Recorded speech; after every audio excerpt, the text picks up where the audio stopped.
right, we're here with Mr. Travis Holt, our local legend from Newton County. There we go. And Travis is a local historian, author, among other things. So you stay busy. You're kind of like me. You stay busy, huh? Far too much, actually. Yes.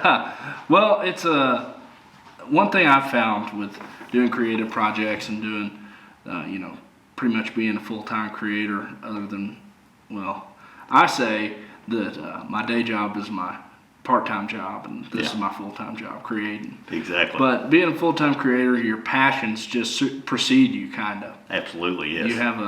You have a sense of like feeling that I have to get this done, even though compensation might not be provided, and you might end up spending more money than you make. I know. Oh yeah. All my years of playing music, I've spent a lot more money than I've made. Absolutely. But it's worth it in the end because it satisfies that tick in your mind that you feel like you need to get out and do something, make something for people and enjoy. Oh, yeah. And for me, seeing smiling faces on people is worth it all. Absolutely, yes. So I feel like me and Travis, we get along on many different levels, but first and foremost is just that creative mindset, that creative gumption to keep going. So Travis, tell us a little bit about where you came from and what you're doing. Well, I was raised in the suburbs of Mount Judy, a little town called Bender, if you know your geography very well. And my parents, when they had me when they were pretty young. And so as a result of that, I got to know my grandparents, great-grandparents, great-uncles, a lot of them. I mean, my great-grandparents were born in 1919, and I knew them very well. And so when I got to know all these people, I grew up hearing these stories. Well, my great-grandpa was an excellent storyteller. He was just amazing. And my great-uncles and everything in the Ozarks, people don't realize, is just oral history. Literacy was never really high. Not that everyone was illiterate as it's portrayed, but oral history was a huge component of, from the early settlers till even today. So that's how they passed everything down. So anyway, getting to know them, I picked up a love of storytelling. And there's so many, I always say there's so many great stories in the hills, because there really are. And so anyway, growing up with them, I early on had an interest in history. My great-grandmother was real big on what they then called Decoration Day. So that gave me a love of cemeteries. I would go down with her and she would walk the rows and say, oh, well, this person, he was killed in the war, he's a cousin to us, and things like that. So early on, it didn't really connect, but I had this spark, if you will, for the stories and for cemeteries and things like that, which would eventually evolve into the creative, basically the journey that we're on, like you were mentioning. Sure. But I was raised there, went to school at Mount Judy, graduated valedictorian in 2006, took a little bribery, but we got it done. Valedictorian Mount Judy is a big accomplishment. Isn't it though? Yeah. So it sounds good till you get to that Mount Judy part.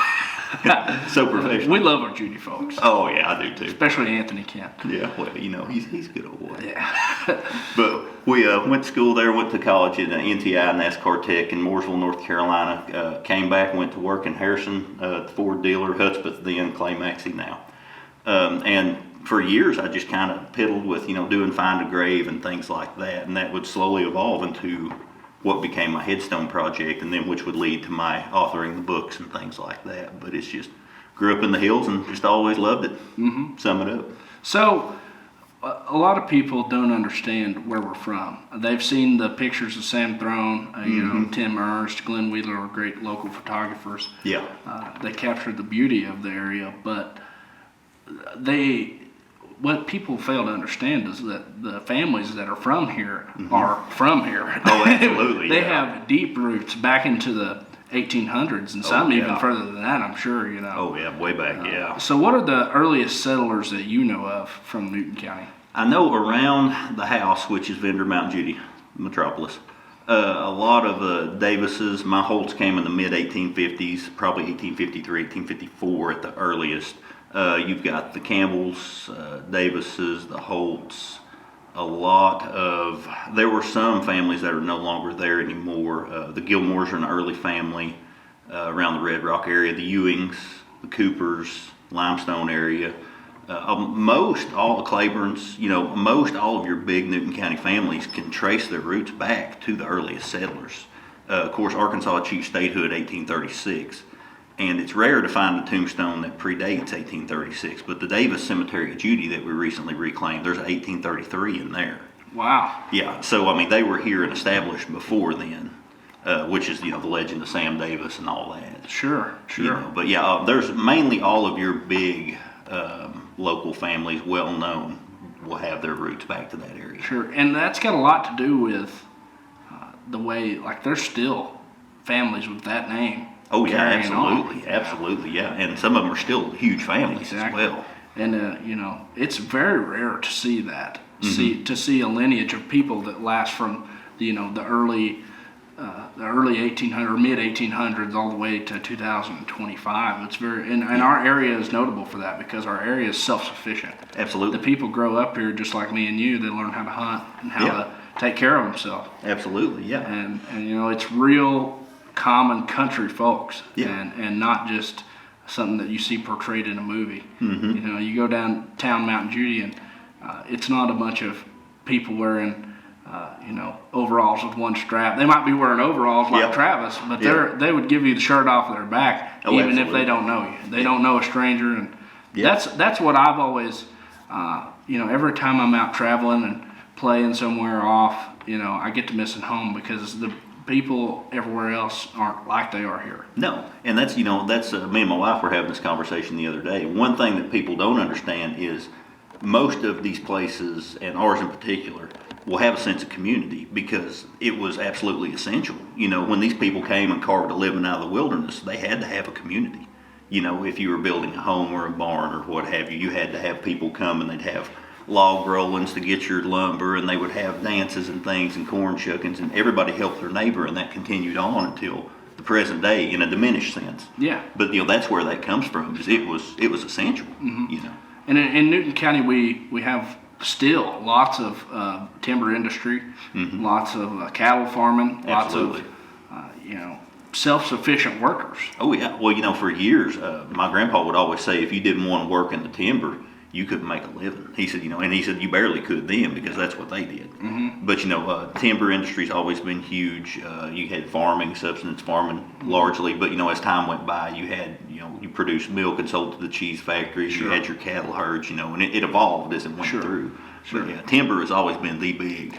And the cattle industry's still evolving. Oh, absolutely. My family milked cows from at least 3 generations back, probably further.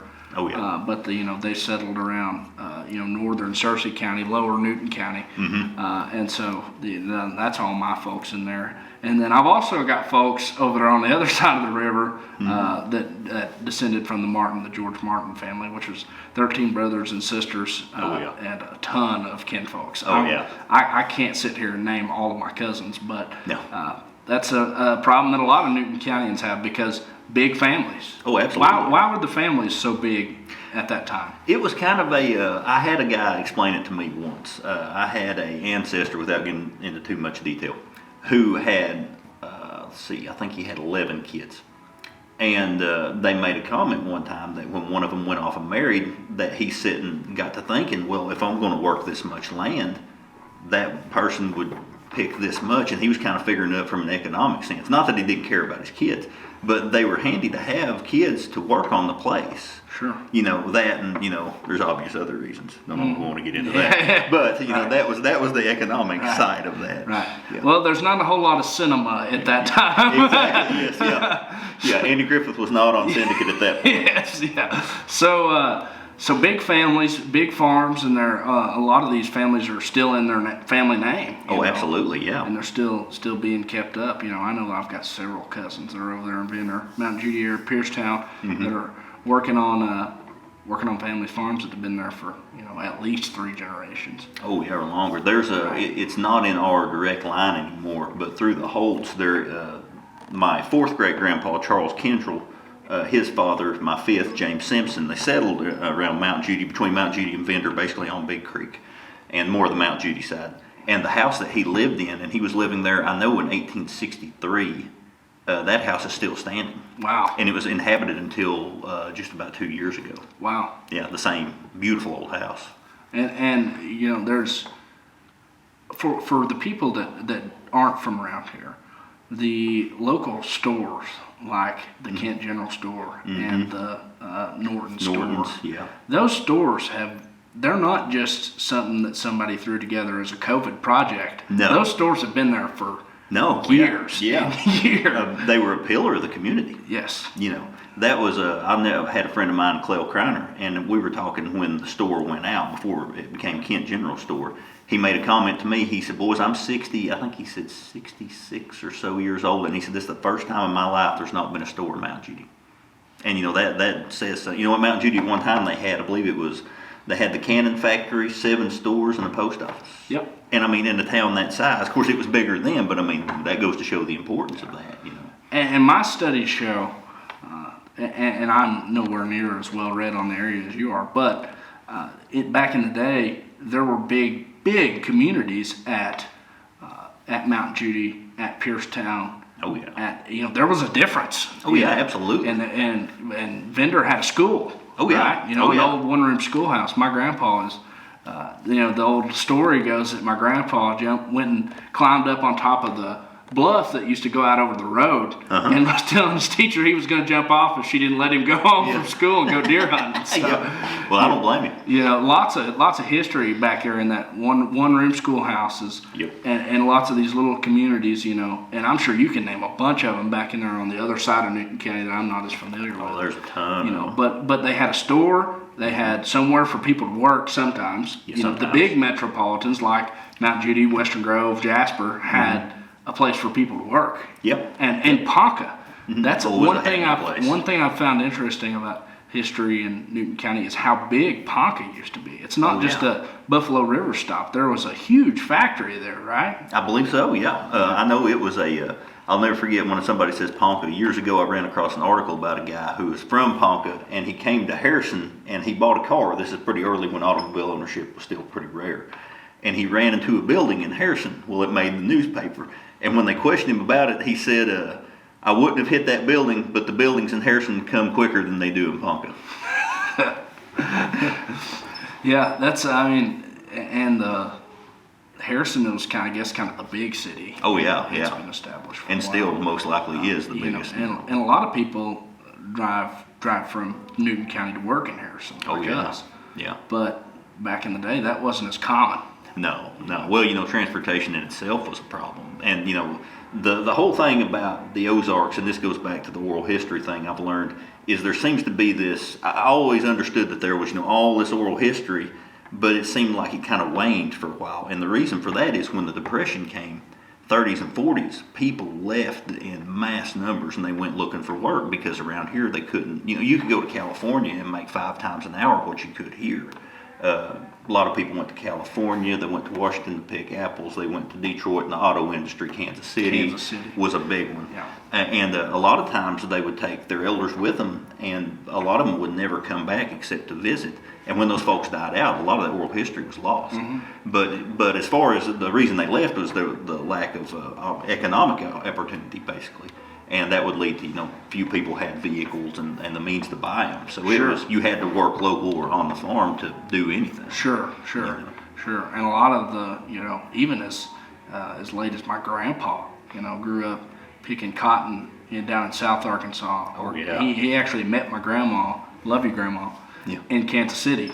Yeah. She was a city girl, lived up there, and that's pretty cool. One of my favorite things to pick her brain about is like, what was it like to see the Beatles on Ed Sullivan? What was it like to see Elvis? And she's like, no, we didn't think much of it. Just like that's just like the most historical music period of all time. Yeah, it's like, it just happened. Yeah, it's just nothing. Yeah.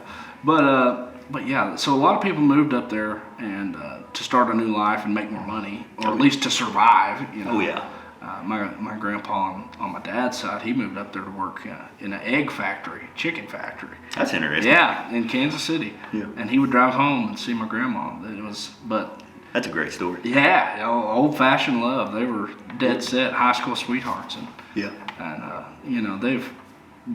their families. My grandma, she was a second generation Western Grove school attendee. My great grandmother. On my dad's side, she was an attendee of the Western Grove Women's Academy. Yes. Western Grove School used to be a women's academy before it was an actual public school. Yep. And then somewhere down the road they got a lot of these schools. So there was a schoolhouse at Delve. Uh-huh. That's where my grandpa started school and then moved to Western Grove as he, got into high school. That's where they met. But yeah, lots of old schoolhouses. Help me name some. Delve. Oh, you've got Vendor, Log Hall. Log Hall. Happy Home. Yeah. Mountain Home. What was that one in Bass? There was the Cave Creek School. There was the Bass School. The one right up from Bass was, I interviewed Donald Lively right before he died, and I'd never heard of this. He called it out, and he said, just a field there, and he goes, that's it. There was a Holt School. Holt School? Holt. They still call it the Holt Schoolhouse Field. Mm-hmm.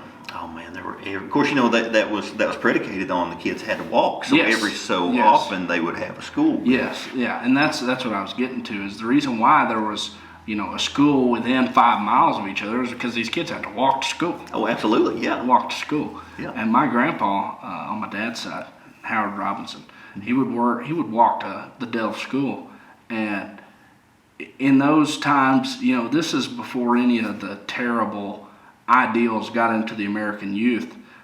So they were allowed to take their gun to school. Oh, Because my absolutely. grandpa would shoot supper on the way home. Oh, absolutely, yeah. They would have a deer. And until the day he died, he wanted to skin every bit of the deer, down to the neck. He would, Oh, yeah. every bit of it. He would eat every bit. Yeah. And they'd leave the door open and try to chunk out some of them rough pieces whenever he wasn't looking. But Waste not, want But not. right. He grew up in the prime of the Great Depression. Yep. And had to literally hunt to survive. Oh, yeah, that's the only way they could. We get the luxury of hunting because we want to. We want to carry that tradition on. We want to eat some good deer meat, right? Yeah. But they had to hunt to survive. Oh, yeah, that's it.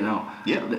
It's crazy to me how the philosophies of cavemen carried on into the early 1900s. Yeah. But that's like my great uncle. He just turned 84 last October, and I go to him all the time for stories. And he grew up Dry Creek, which is outside Mount Judy there. And he would talk about there was an old man that lived up there with a big family. And he said, of course, he'd always say, we were poor, but we wasn't poor as they was. And he'd say that, what was he? He said, if I was a kid, he said, and a deer would have walked up Mount Judy, he said, everybody would have knocked you down trying to find a gun to kill it. He said, we never seen a deer because they had them killed out for all those years. And he said, this old man got to shooting people's hogs, free range hogs that he couldn't identify. And everybody called him Hog Thief George. But he said that's all that kept them from starving to death was squirrels and hogs. Yeah. But he said just poverty, man. Yeah. It was a real thing. Yeah. And that's one of the most interesting times to me is Absolutely. 1900 to really till today. That's a really interesting time frame because you can identify with these people had homes, right? They had they had settled. They had probably some cattle, but they were buying 5-cent flour, and that was all. That was the only grocery they could get. That was it. Yeah. No running water, no indoor plumbing, none of the luxuries that everybody else had. This was primitive. Absolutely. And it was that way in Newton County. A lot of people had outhouses. Growing up, a lot of the direct people that we know had outdoor plumbing. I think Ben Hur didn't get electricity till late 60s, early 70s. Wow. If I remember. I think 60s. Yeah. I've heard people talk about when electricity came to Ben Hur. Yeah. And that's Polk County line, of course. Yeah. But yeah, no, it's fascinating. And, it's Vance Randolph, who was a big historian in the Ozarks. He entitled that book, The Ozarks, Survival of a Primitive Lifestyle, or something of that nature, and I always thought that was pretty fitting. All right, one thing that I've got to ask you about, and I know that you're well read on this, and you probably know more than one story, more than one out, but give us a general idea. Why is Sam's Throne Sam's Throne? We get a bunch of visitors. Notably, lately we had the unfortunate bear attack. Absolutely. I hate to see that. Yeah. But give us a little bit of history about that. I'm curious. Well, the early part of this is pretty hard to verify, but Sam Davis was born in Tennessee about 1795. And the story goes when he was younger, his sister Martha was kidnapped by an Indian tribe and taken across the Mississippi River, headed west. So Sam packed up everything he had and started trailing them. So he trailed them, he crossed the Mississippi. I don't know how you track somebody across the Mississippi, but Sam must have been real good. And he found the trail and followed them. Well, it petered out somewhere in the general area of Big Creek is where he ended up at. By that time, he's married to a woman named Martha Kesey. And she would tell a story that when they built a cabin there, they decided to settle because he lost the trail, was the old story. Now, that can't be verified. But she said when they built the cabin, they didn't have it chinked, and so at night you could see the Indians looking through the cracks of the logs at them. That was kind of an interesting little aside. Wow. But Sam and her settled there, and they had a son named Richard. He went by Dick Davis. And Sam lived there, and Sam and Richard were well-known bear hunters, and they would render bear grease and take it to market, and they became pretty wealthy doing that. They owned a lot of land, they had slaves, and they became huge, probably the biggest landowners in Newton County. Of course, this is probably right around, it's pre-statehood, around statehood, 1830s. And anyway, so by the 1850s, Sam was well established. Richard was well established. They were big wheels, movers, and shakers. Well, Sam went out, the way the Heffleys tell the story, which is probably accurate, the old timers told him he was working a cow one day, or a bull, or something. He was working some kind of animal with a rope out in the hot sun, and he got overheated, and they said he probably had a stroke. But something happened, and he started to talk out of his head, and he would start to preach. Well, he would go over to this bluff face and climb up it, and he would stay up there and preach to the wind, as they say. And they said people come by would stop and look at him, and he would make claims like he was going to live 1,000 years, and judgment's coming. Be ready for judgment is coming and all this. And, he got to be known. So they started calling it Sam's Throne because of him just getting up there preaching from his own pulpit, basically. Right. Yeah. We, so was that lower part in there, that wooded area now, was it settled at the time? I don't think it was. I think it was pretty remote, the way I understood. Gotcha. They said that people would come kind of out of curiosity. I've even read some stories that talked about somewhere along the line that even during the war, that when troops would move through, they just kind of stop and look at him in amazement, and they just left him alone. Wow. That he was just preaching to the wind, and everybody just kind of gave him a wide berth. Which, you got some guy telling you he's going to live 1,000 years top of the bluff. I'd probably just keep riding on too. Yeah. I mean, to be fair. Wow. So this is mid-war. Yeah, He's up there preaching to the wind. Oh, through the war till 1870 when the murder happened. He got murdered? Mm-mm. Well, possibly. See, that's another thing that's kind of hard to verify. So anyway, Richard Davis, if you're familiar with Mount Judy, when you go around the corner and the Kent store's on your left, on the right is what we always called the Heffley House. It's that white building that was a learning center there. Mm-hmm. Somewhere in that area was where Richard's house was, and there was a barn out back. So one winter, I think it was November of 1870, if I'm recalling right, some guys came through with some horses. And they called Richard out, and they said, we're selling these horses, we're traveling through. And they said, make us an offer on one. Well, Richard picked the horse and paid him for it. Well, they rode on. Well, he went out there and tied it up in the stall, went back inside. It was cold. And, so he wasn't going to be outside long. And these two guys rode up, and the only names I could ever find, they called them the Brown Boys from Dover. And they rode up and called Richard out, and they said, where'd you get that horse? And he said, well, I bought it from these guys. He started to explain, I bought it from these guys. And they said, you don't have to tell us that whoever took that horse, that was our dad's horse, and they never gave him a chance. And they pulled their guns out and killed him right there in the front yard. Wow. Yeah, his son, who was named Sam, they called him Little Sam Davis, who's an interesting character in his own right. He recounted that. He said Dad had his foot on the fence rail and wasn't expecting trouble, and said he had his arms crossed, and when he backed up, they shot and killed him. Wow. And it was complete, he had nothing to do with it. It was just wrong place, wrong time. So Sam was on the throne when this happened, up on Sam's throne. And they came and told him, they said, your son's been killed, and said it was just silence. And said he would stay up there for a week at a time sometimes. Wow. And there's an old story that he had planted an orchard, and this is another one that can't be verified, but this is pretty common. And at some point around there, a bear had come through and destroyed his fruit trees, and it was a big thing for him. But he would live on, they would come and bring him a basket of food and things, provisions, and Sam would live on the throne for days. But anyway, they said they left and came back a couple days later to check on him, and he was gone. And there was a horse and a saddle missing. And everybody surmised that Sam had went to Mount Judy after dark, stole a horse and saddle, and rode to Dover after the Brown Boys, trying to catch him and get revenge. And he was never seen again. Wow. Yeah, and there's one old story, again, it gets so many legends intersect. I can only find so much paperwork, so I'm real. But someone told me somewhere outside of Dover that they found the horse and saddle, but no trace of him. But I've never seen that in print, anything official. Wow. So most likely he probably caught up with the Brown Boys and they killed him, is my theory.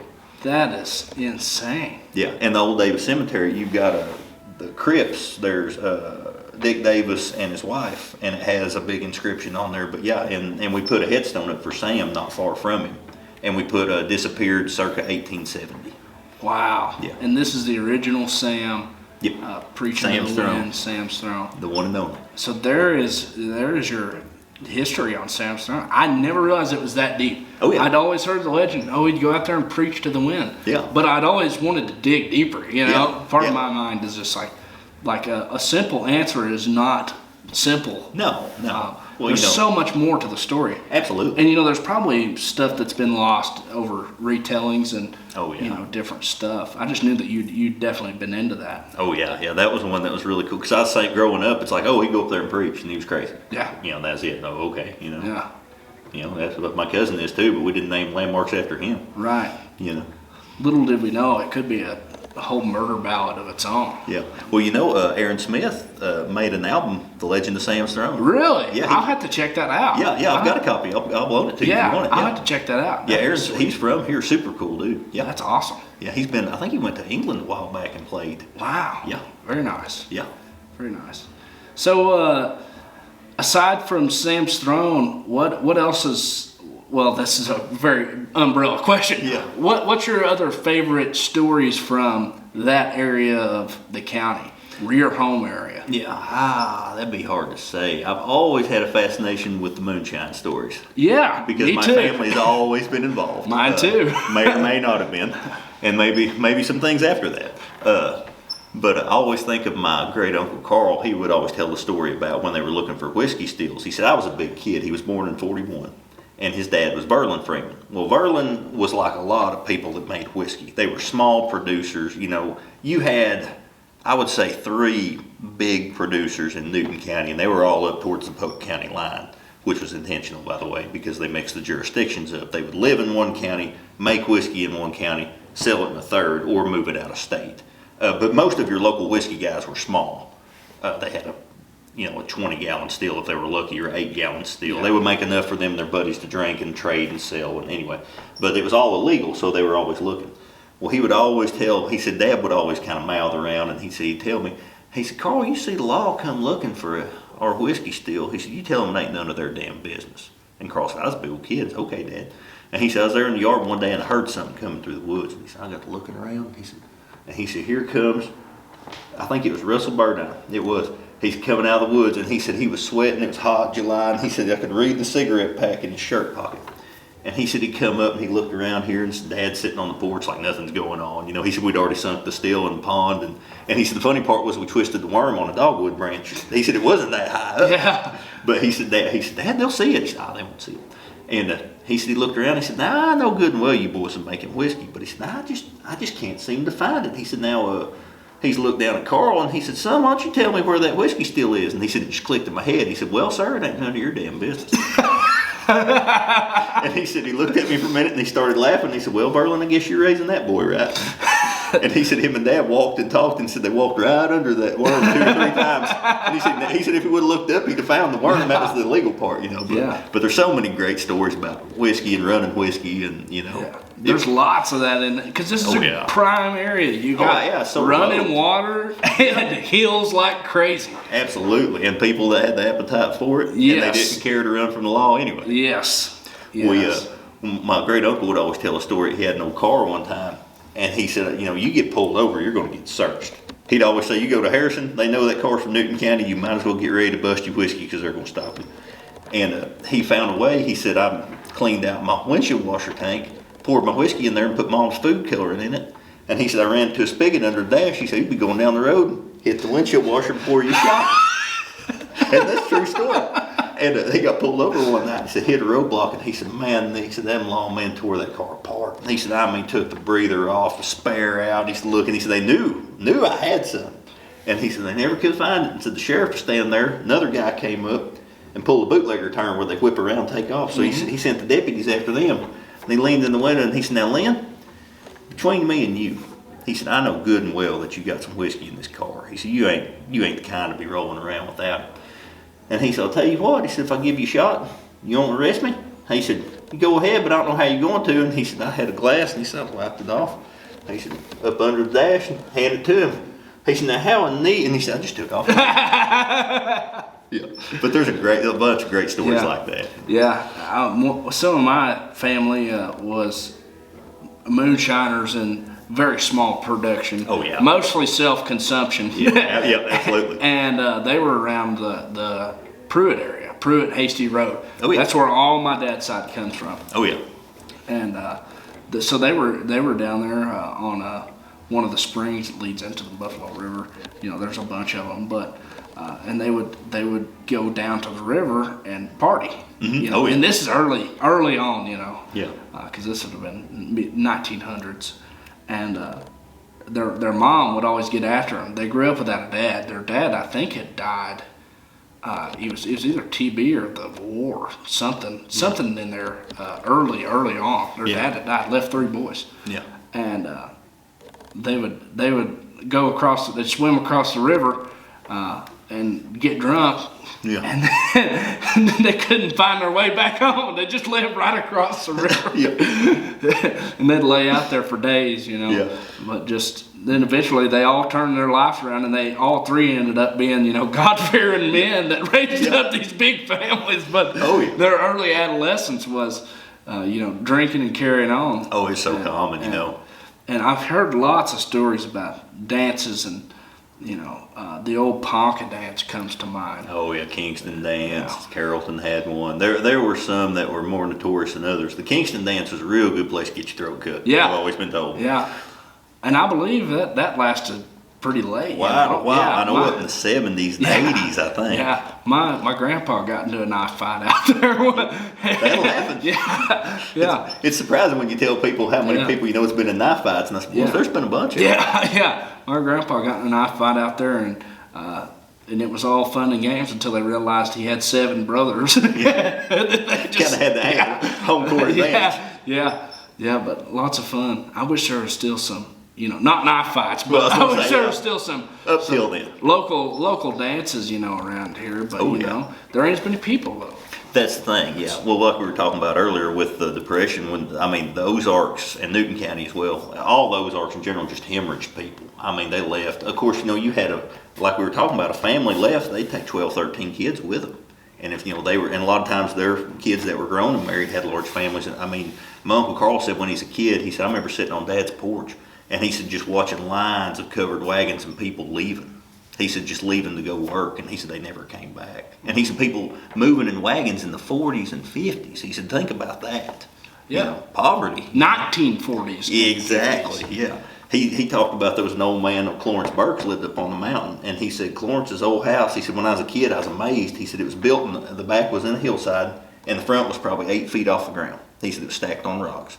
And he said in this house, he said when I was a kid I'd look down through the cracks and there'd be hogs and dogs sleeping under the house.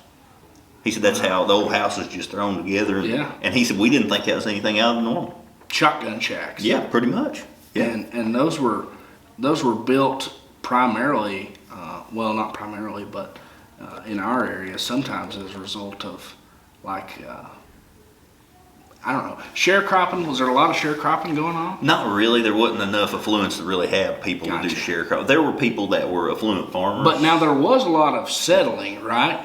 Like as far as? Like, I know, like for instance, homesteading? Yes, homesteading. Yeah, and that a lot of people. Yeah, a lot of people. And rent to own type, or work to own type of land settings. And there was also a lot of. There was a local family I know of, and it took me years to. Somebody finally put it together for me. But a lot of times when the timber industry was so huge, you would have these companies come in and just buy wholesale sections of land, thousands of acres. And I know a local family there at Mount Judy whose dad went to the bank during the Depression and borrowed money and bought pretty much the whole mountain over there by Mount Judy for 10 cents an acre.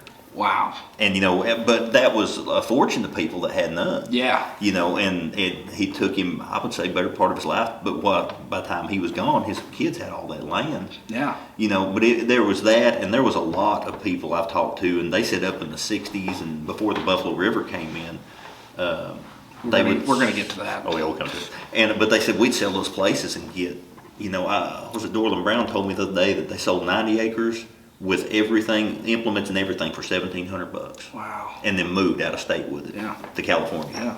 Because contrary to the modern day, the land in this area before the tourist boom was not worth No, anything. No, very little, very little. Yeah, my grandpa and them, they would talk about when land got to be, $300 an acre. Oh, I'd never give that. Yeah. I can't believe it'd bring more than $50. Now it's $3,000 an acre for the most remote. Yeah, for a hillside. Yeah. Cow's face. Yeah. Yeah. No, it's insane how that's changed. Actually, that's one thing that's really hurt people staying local. Because it's got so insane. And a big talking point that we're going to get to later.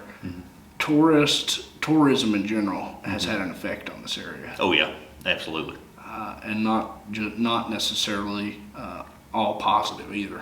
No, it's big business for people, and I mean it generates a lot of revenue. But a lot of it is the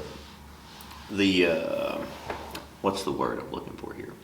They would throw the pictures of the Ozarks on these real estate magazines, these pristine settings, and people coming in and buying them out, and it's drove the people come in, stay here, and then see them and they buy, and it's absolutely, absolutely, and there's. It's only going to get worse, in my opinion. It is. It's just like one of my cousins was saying a while back when he lived in Colorado. He said it was the same process. Yes. Yeah. Anywhere up there in the, anywhere scenic, basically. Exactly. Yeah. And we've got a lot of scenic, Oh, a ton. Yeah. You got. I've never been by the Arkansas Grand Canyon this time of year, and I mean, you can throw a rock and hit 17 people. I mean, they're packed in there. Yeah. Cliff House. Both sides of the road, and it's a 2-lane highway. Yeah, narrow. Exactly. Yeah. Ponca. Yeah. Might as well park and get out and walk. Yeah. Exactly. So your first book is titled Red Rock Shadow. Tell us a little bit about Red Rock. Well, Red Rock is basically kind of what I consider the focal point of the valley there at Vendor, the Big Creek Valley. Anywhere on that end of the valley, you can see it. It's a big red sheer bluff face, and locals, the Smith family, still own it. I think Denver told me there's 200 acres on top of that bluff. It doesn't look like it, but there's actually a pretty big system of fields up there. And he owns it, and when we were kids, we would go up there and camp. Growing up from my grandparents' house, you could see it from the porch. And you're talking about tourists. Every summer and spring, we'd be out there in the yard. We'd go up there on Sundays and eat with my great-grandparents and the family together.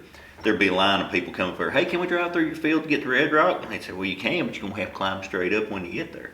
Oh, well, then they turn around and go, and it was just a big scenic point, So that was one thing, it was a big focal point of my childhood, because everything was referenced, Red Rock, up there by Red Rock. There was no barn on Red Rock, and my grandpa would tell the story about the 2 boys that burned the barn on Red Rock, and stuff like that. And so that's one thing when I wrote the book, it was more of a collection of, Red Rock Shadow was more of a people I grew up with right there in the Vendor area, greater Vendor statistical area.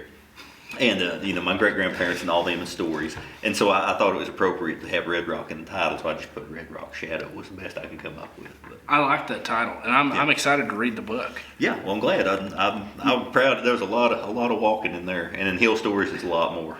Now, I've heard, and this could be all rumor, again, some of these stories, and you really have to verify.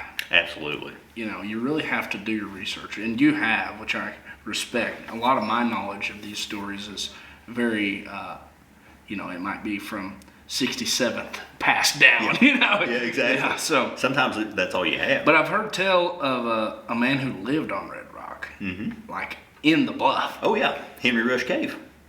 Tell us a little bit about. Well, Henry Rush, there's actually 2 that lived there, and I have a lot of information on the second one. Henry Rush was a Union War veteran. I think he was born 1836, 39 area, and him and his wife had a big family. Well, they went to see his wife's family in Missouri, and while they were gone, their house burned. Well, when they came back, they lost everything, of course. So they gathered up their livestock, and they found that there was a bluff, and up until fairly recently, you could access it. It was still there. Last time I was there, it looked like they'd fenced it off. And we actually tried to buy that place years later, but we couldn't get it done. But anyway, Henry Rush and his family moved in there, and it was a long bluff shelter, basically. I would say it's probably 40, 50 feet at the deepest point. And he had stalls built for his livestock, and then he had a spot, where they would sleep, and they would have, I think it was like tarps and things they would put up to keep the warmth in and the cold out, and all that. And they raised their younger kids there, and lived there, I think, till they died. Inside the bluff. in the bluff shelter. And my dad would talk about when they were kids, they would go up there and there were still canned food, things like that in the 70s. Wow. And it was still, and in the 80s, sometime in the 80s, early 90s, a guy named Jake Jacobs came in here. He was a doctor from California. And he had these plans to make I don't know what you would call this. It sounds fantastic. But it's like a survival commune kind of thing. He was like a doomsday prepper kind of. And he was obsessed with the Faraday theory, which is the shutting out of waves by the use of electricity. And I can go way into this because I was like, what is this guy talking about? Anyway, Jake Jacobs came in, and when he bought the cave, Henry Rush Cave, they said that he destroyed everything that was in there. Wow. And built, set up, it was weird, there was a projector screen, and he would record himself on this little handheld cassette recorder. And he had like a metal frame with a bed and a mosquito net he would sleep in. And when I was a kid, we would go up there and that stuff was still there. And we found one of his cassettes, and he would sit and talk to himself. And in the background, there'd be this beat. It was almost like he was tapping a rock with a hammer while he was talking. It was strange. And I'll never forget, he said, enter the floor of the skyscraper of your consciousness and pull down your psychic chalkboard. Wow. That's what he said. I'll never forget. And one of my buddies still has that tape somewhere. I'll see if I can find it. You gotta find that. It was nuts. It was weird. But he was he put a ladder, and this is insane. He bought this old, think like a New York fire truck ladder. I'm talking like several stories. Well, he shot holes in the bluff and attached this ladder, and he would climb up the bluff to get back to the road. Well, he fell off that ladder one year. He was an older guy. He lived by himself. He didn't have any family.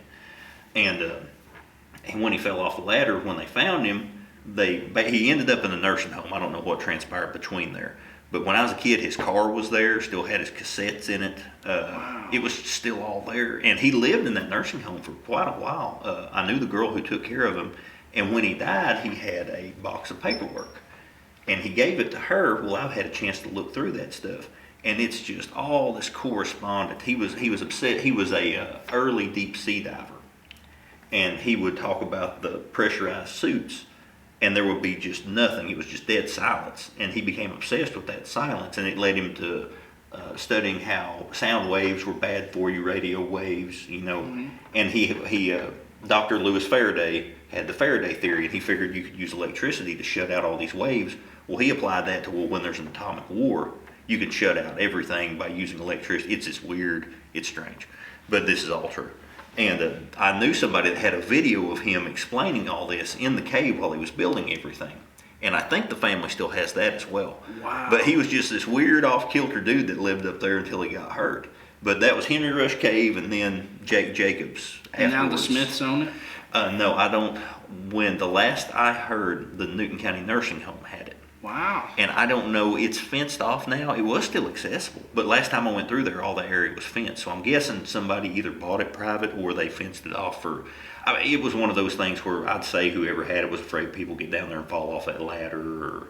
But if you look on Google Maps, sometimes you can see the shadow from that ladder on the bluff face. Wow. It's pretty cool. So this is a big cave. It's fairly good. If you're raising kids in there, it's a big cave. Yeah, and they were older when that happened. I don't know exactly when they moved up there. I'd say late 1800s. I think Henry Rush died. He's buried at Pruitt. I think he died in the 20s. But I'd say early 1900s, late 1800s. So they had kids, but they had like 14, 15 kids, you know. So they just had the younger kids. But it was still a big family to live in there. Yeah, I would love to see it before Jake Jacobs destroyed it all. Yeah, that would be very interesting. Oh, yeah. Because you're talking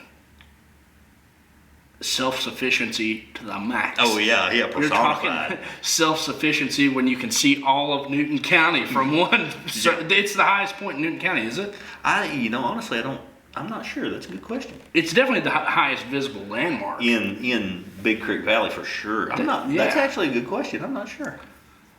I'll have to look at that because I know Asia Point's pretty far up there too, which is just down from. Yeah, sure. Yeah, I'm not sure. That's a good point. I know they were under the bluff, but of course they got up on the bluff. It was a huge view, but they lived down low, which kept you out of the worst of the weather. It's definitely one of the most scenic points that hasn't been bought by the Park Service or the U.S. government, which is a perfect segue into my next talking point. tell us what you know about 1972, whenever this area became no longer what it was for our parents and their parents and generations back. Probably the biggest change in Newton County history and since the war, I would say. I'll never forget, an old man came into work one time, and he said when they came in about 1970 to Mom and Dad's and told us they would have our land, he said we laughed at them, but he said in 72 they came back and we weren't laughing then.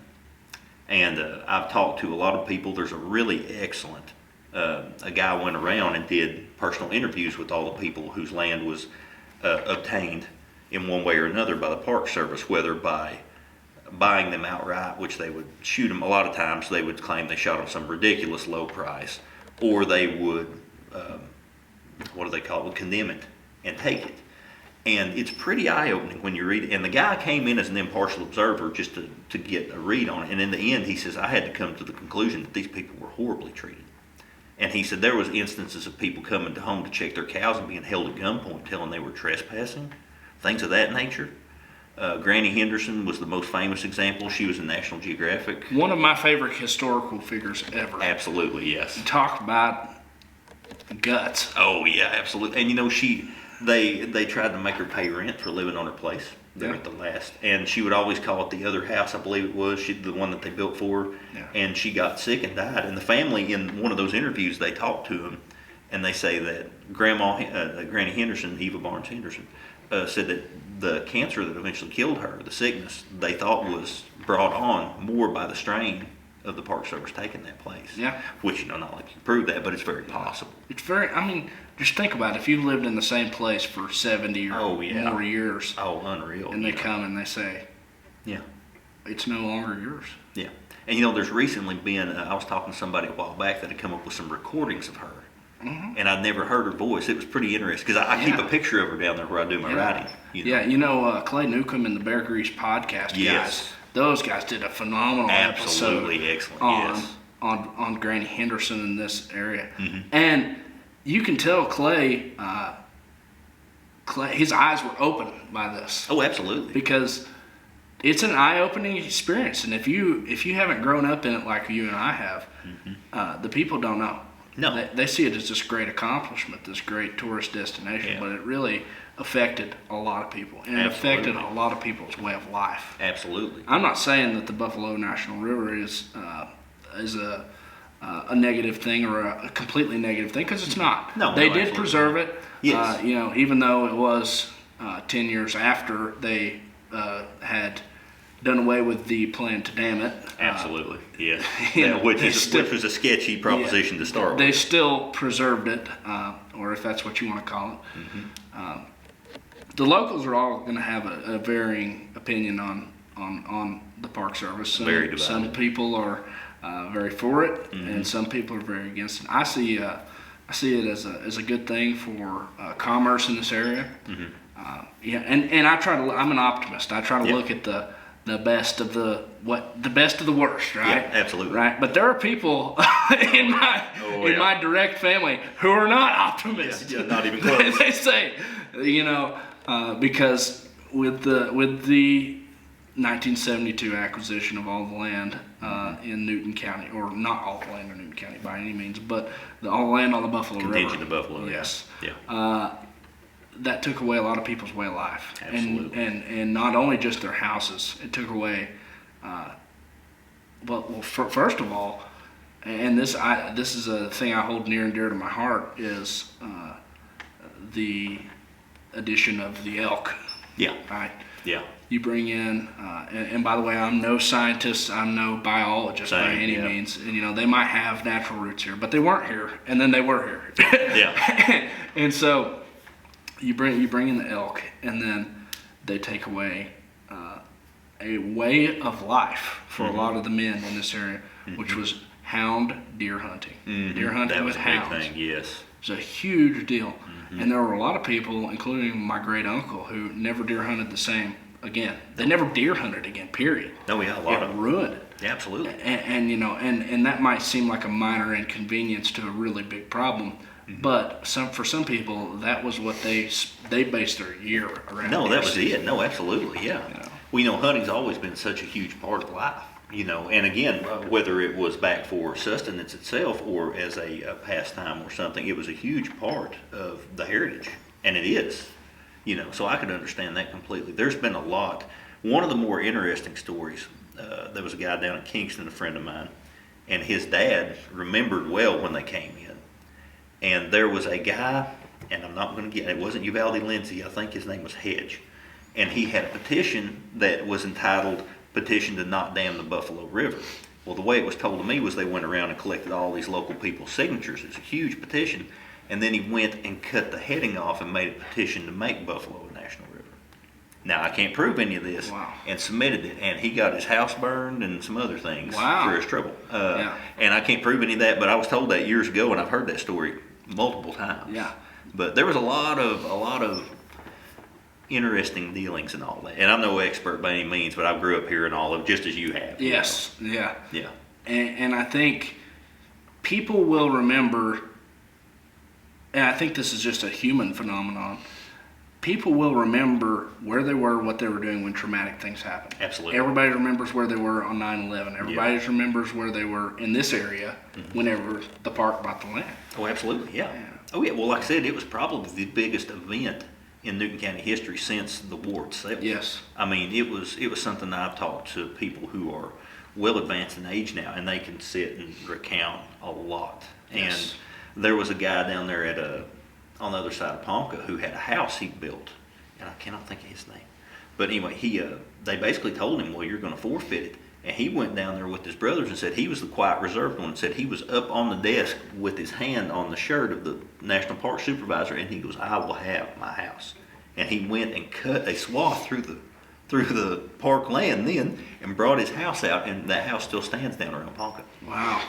That was a big deal. Yeah. And there's so many great stories. Oh, absolutely. Yeah. My favorite has got to be Granny Henderson. She was she was a lived- patriot. She lived like the pioneers. Yes. I mean, she really did. She was she personified everything that I can dream about, like the Buffalo River. Oh yeah, absolutely. She lived the perfect life, and she was dead set on living the rest of her life in her cabin. And I think that's what makes her the perfect symbol for what happened to locals here at the Buffalo. Yes. Because you could not get more authentic than Granny Henderson. Right. Because she lived as she had always lived and fought it. She knew it was right to her, and and it's just And it's still not right. No, absolutely. And It's like I still not said, right. I'm not going to sit here and say, oh, well, a friend of mine brought up years ago about the Bureau of Land Management. We were discussing. He lives up in South Missouri, and he said, I have a lot of trouble with what they do, but he said it's a love-hate relationship. He said it's great that there are these places like the Park Service and things where they have preserved things for future generations, and that's admirable and great. But he said, at what cost? Yes. And that's what needs to be That's looked at. that's a great observation. Yeah. I do think it's important. I think Newton County should be the way I see it for my grandkids and for Absolutely. their grandkids. I think that's a huge deal. Yeah. But we saw how the meeting at Jasper turned out whenever there were talks of making a national park. Mm-hmm. 2,000 people? Oh, yeah. Oh, yeah, it was a big 2,000 people that had heard their grandparents' stories about losing land on And the they Buffalo. turned out. Yeah. Yes. And that at least put that on the back burner Yeah. for a while. And it's just, there's so much the way they develop those things and the bike trails and all that. It's the same. There's just a lot of similar echoes between the two. Yeah. Yeah. And Travis and I, at least me, I won't speak for you, but I assume that you're not anti-tourist. No. It's a big It's a big industry. It's a big industry, and it's a huge commerce for our area. Oh, absolutely. And without tourism, we wouldn't be able to have Grice's. We wouldn't be able to have Norton Store and Kent General Store, and so on and so forth. Deer Store. Yeah. But the tourists are somewhat. Everybody's got their own tourist gripes. We won't get into that. Yeah. But they do serve a great purpose and a great service to our county. Absolutely, yeah. So it's not all negative. No, it's no. not all negative. And this county has really adapted well to the circumstances that we're given. Oh, absolutely. It's kind of hard to just have them come in and say, essentially, you're going to take this dollar amount, or we're going to seize it for the public domain. It's for the best interest of the public, right? Yeah. Think of the children. Yeah. Yeah. It's the same. It is, and there's a lot of those guys that had to go to court and fight to get anything close to what the dollar value was, according to that report, which is the most reading I've done. I've got Neil Compton's Battle for the Buffalo, and I've read it in segments. I really need to sit down. I've got a pretty good library on it, and I've read it in sections, but I need to sit down and there's been some great books. The book Stolen Water, Forgotten Liberties is a good book. That's a good book. It's Marion County, but excellent book. I think it's Jenny Barnes Slater. There's been some great works, and like I said, Clay Newcomb's podcast on that, Granny Henderson. It's excellent. Excellent. It's great. I really enjoyed that. And I'm hoping to bring some more light to it with our podcast here. Absolutely. Because it's people need to be aware of it. Yeah. Well, it was it was a polarizing issue, and generally outlook, I would say local was mostly negative, of course, because everybody. Again, we're getting back to the connections. We all have a connection with everybody else here in one way or another, mainly. So it affected somebody you knew, and 90% of people, I would say, would not have given up their land. Yes. But it was such an event that I'll tell you another incident that happened was the hedge before I think it was probably after they burned his house. He was down there around Kingston. There was an old man pulled up, and my friend's dad has told this story. And he said that a man got there, he was sick. He was an older man, local. And he said, boys ain't long for this world. And he said, I reckon before I go, I'll just go up there and kill old man Hedge. And he said they talked him out of it. Said he had the rifle in the truck and he was going to go do it. Wow. That's how serious it was. Yeah. And he said, and his dad would always say, looking back, maybe that wasn't the right thing to do. Well, he was joking, but that's a joke. Joking, but that's how serious it was to people. It meant a lot. Absolutely. This land that was settled and as you've talked about the Davises and these people that have been here since the 1800s, generations and generations, it's all gone. Yeah. Right? It's gone. It's gone. Every bit of your family history, we're going to doze it down so that we can put a bicycle trail. Yeah. Yeah. Let the old barns fall in, cemeteries get overgrown. Sure. How many unmarked graves are there on the Buffalo River? Oh, it would be phenomenal. I know as far as ones I know of in total in Newton County, I think there's 987. Wow. By my count last. Now, that's counting people that have died, in the last 20 years. Sure. There's about 300 of those. So, there's 600 plus. But I'm sure there's countless more that I don't even know about and haven't found yet. Yeah. Because think about the Buffalo River. Wouldn't that be... I always think back to the scene in one of my favorite movies, Lonesome Dove, when Woodrow is buried by the river. And he said this orchard is the perfect place for burial. Yeah. There's got to be some people like that I'm sure. in the 1700s, 1800s, and on back into the Indian history, and as far back as you can think, there's probably been some people buried unmarked on the Buffalo River. Oh yeah, but they'll never be any discoveries of it. No. Well, there's probably very little left. I know. Yeah, absolutely. I can think of a place where there was an Indian skeleton washed up in pretty recent history, and it wasn't on Buffalo, but it was a tributary that would feed into it. Wow. And less said about that, the better. But my cousins were talking about it, and they went down there, and there it was. Wow. So there are still, there was, the Indians were here. It was never heavily populated, but there's always been people here for eons. Yeah. So the Buffalo River, regardless whether you've just moved to Newton County or you've had generations of family here, the Buffalo River is going to be a talking point at some point. Mm-hmm. Yeah. And the land acquisition becomes a talking point. And a lot of people are unaware of the land acquisition. Oh yeah, hugely so. That's why a lot of the people that move in here have no clue why the locals are a little bit standoffish to new things moving in. Oh, absolutely. You could say that we're, for lack of better words, living in the past a little bit. Yeah. Because we're still damaged by the past. Oh, absolutely. Yeah. Well, again, it was such a polarizing event and such a sense of loss, kind of like a tragedy almost. And there are people, like I said, I've talked to who are elderly now, and they can well recall, like we were talking about, where they were when it was and what happened and what was said to them and what they were offered. I wish I could think of the name of that guy that did that report. I can find the report.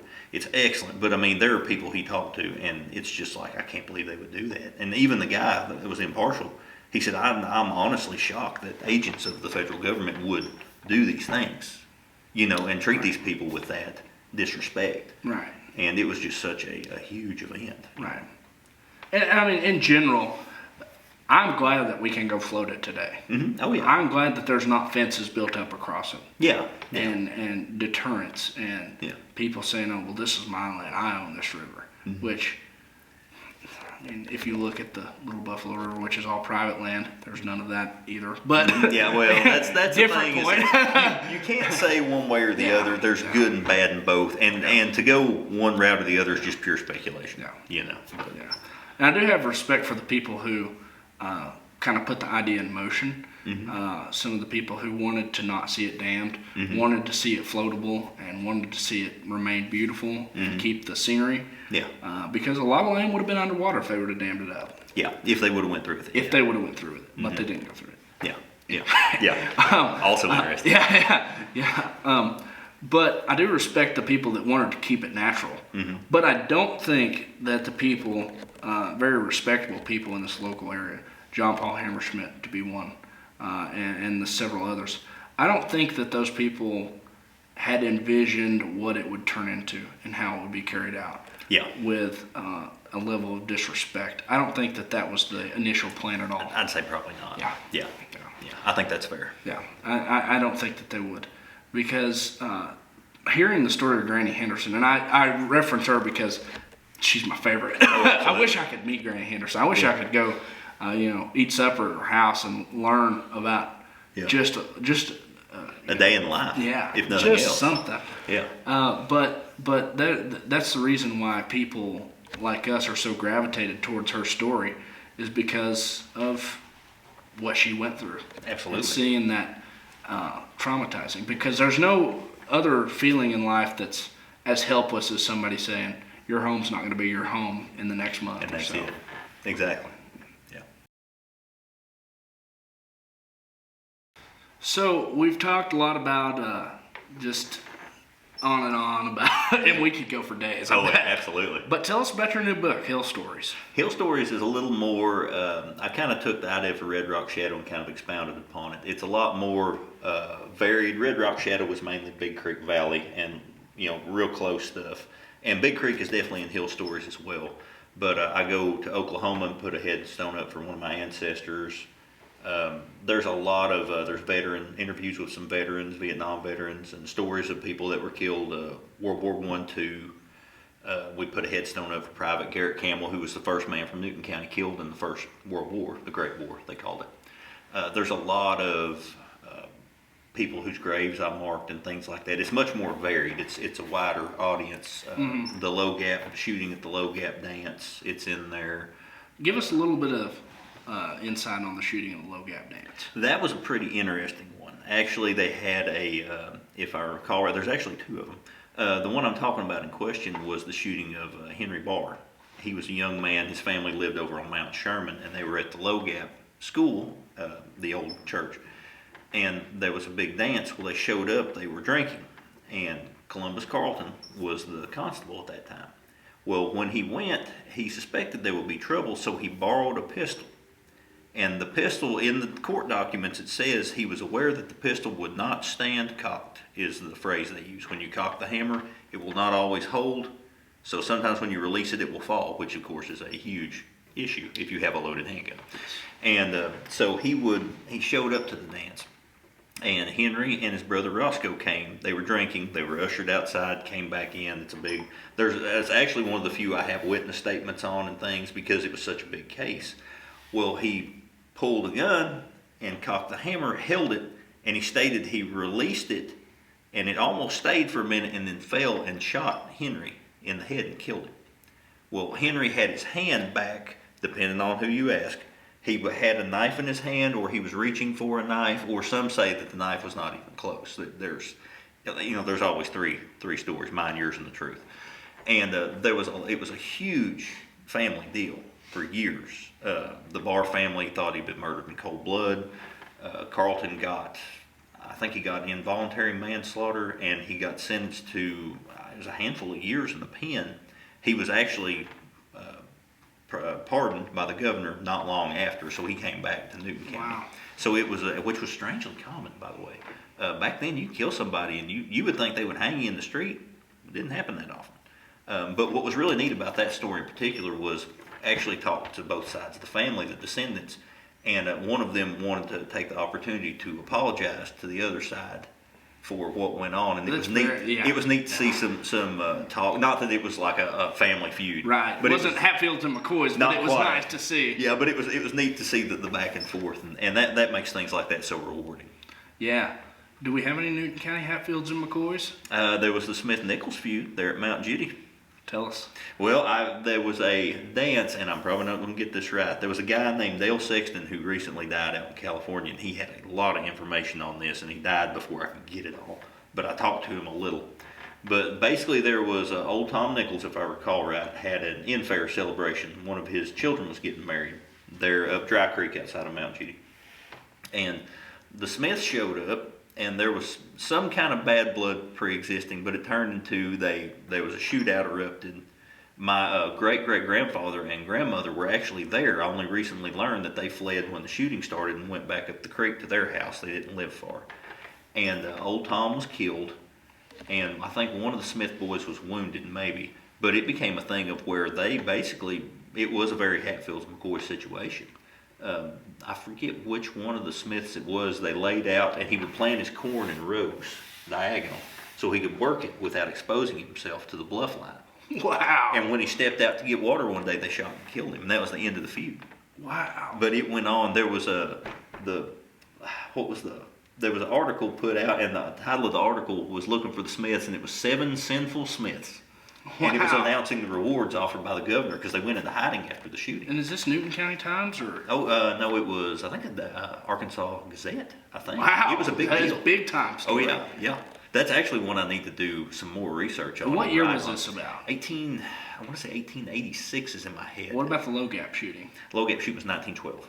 Wow. Yeah, 1912 or 1914, right in there. Now, as a lot of the listeners here will notice, a lot of these bad things happen when there's dances. And that was, I would like to note that the modern dances of 7 South Band, there's not a lot of shooting. Yeah. So you're safe. Come out. Yeah, there you go. Yeah. Some of us are disappointed, but yeah.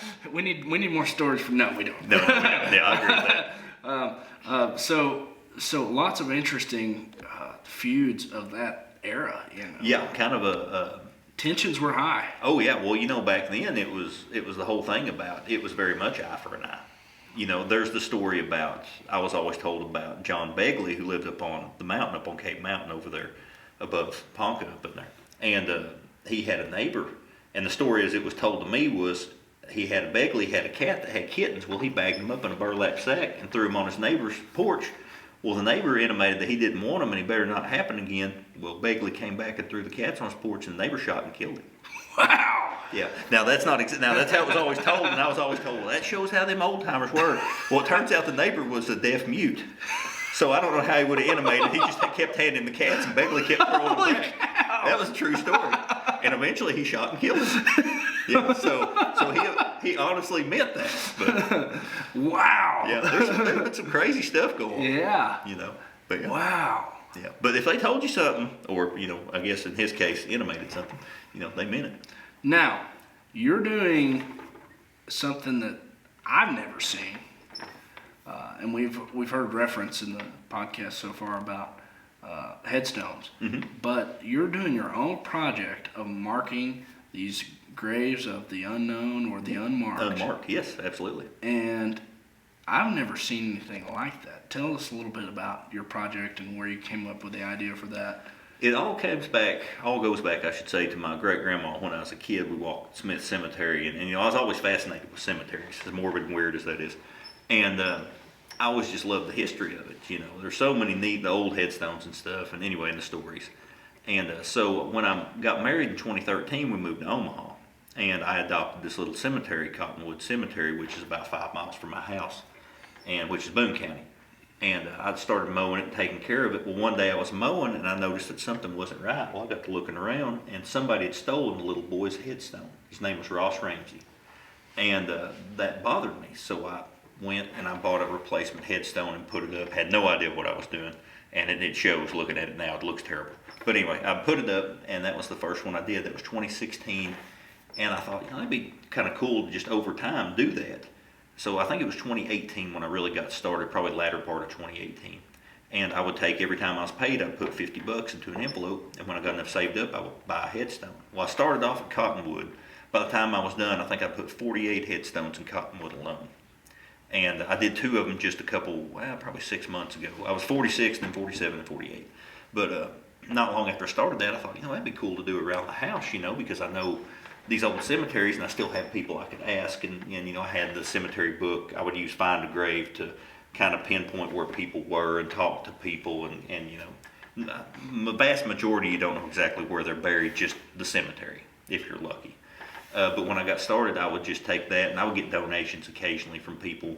And the more I did it, the more it became a known thing, and I would post online about it, and people would contribute and share it. And it's just a passion of mine, like we were talking about that. It's just something I felt needed to be done. And to date, I've marked 558 graves. Wow. Yeah. Now, a lot of those are multiple names on one stone, Sure. but 558 that I've done. That is just incredible. Yeah. And this has led to the making of a new series, right? Yes. Yeah, absolutely. Yeah. Me and my friend Jason Epperson, Epic Shots. We were discussing that, and he came up with the idea to do. Who's Jason series. Epperson? I don't know. I saw him on Facebook, and we were talking about Jason's great. Absolutely, and doing a series where I would go around and talk about graves I'd marked and stories of that nature. And we've got, I think, 3 episodes out now, and it's Travis Holt Stories from the Hills. It's on Facebook and YouTube. Wow. And so far you've done the. I know I just watched the Peach Orchard Massacre. Yeah, which is really cool. Yeah. That is super cool. Tell us a little bit about that. I know that they can go watch the episode. Yeah. It was actually really interesting. There was a guy, the majority of I'd heard all these stories kind of start pretty much the same way. Somebody gives you a line from something they've heard. Oh, did you ever hear about, my grandpa used to talk about, there was this grave up there on this hillside, and this one was the Harp family. During the war, the Harps were another early settler family, and they were Who I've got ties to. Absolutely. No Harps, no Walker Robinson. There you go. And they came close because they got hit hard during the war. But they were Unionists, and they were big landowners, Pruitt area, Dog Patch. Elijah Bohannon's Harp's cabin was about where the Dog Patch General Store is now, Yeah. they said. That's weird they pinpointed that, but anyway. See, my great-grandma was Mary Harp. Okay, I got you. Great-great-grandma was Mary Harp. Yeah. Who was the sister to Merle Haggard's grandpa, or grandma. Arizona Blinds. Zone Blinds, Yep. who married a Harp who was. Yep. I'm kidding to Merle Haggard. That's all I'm saying. That's it, yeah. That's all I'm saying. I just throw that out there. That's cool. But they were, the story given by James Marion Bailey, who's a local Confederate guerrilla. He wrote a book called Confederate Guerrilla, because that makes sense. He talks about operating in this area after he got out of the service. And he said that there were 2 young men named Atchley that were murdered over around Pruitt, which is Jesse and William Atchley. They were Confederate supporters, if I remember right. I don't think they were in the war effort. Either way, they were murdered. And then a young man named Tyson was drugged from his sick bed and murdered by these Union soldiers who were on furlough, or they were traveling through for some reason. And Dan Johnson, who's a local Confederate, Sam Peel was another. There were a handful, I think there were 8 of them. They found the track of these group of 8 Union soldiers rather, and they started tracking them. Well, they got to Pruitt, and it was never really clear to me if they were the exact ones that murdered these people, but they were suspected. They tracked them, and they camped in a peach orchard. Well, the old story goes George Cooper, who was one of the 8. I've got the names of 7 out of 8 of them.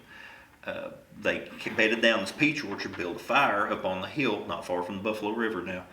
And George woke up. He had a nightmare that a rattlesnake had came out of the fire.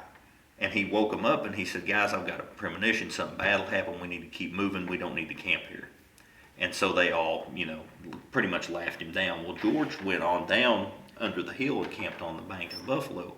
Well, he heard the gunshots later that night, and he was the only survivor. Wow.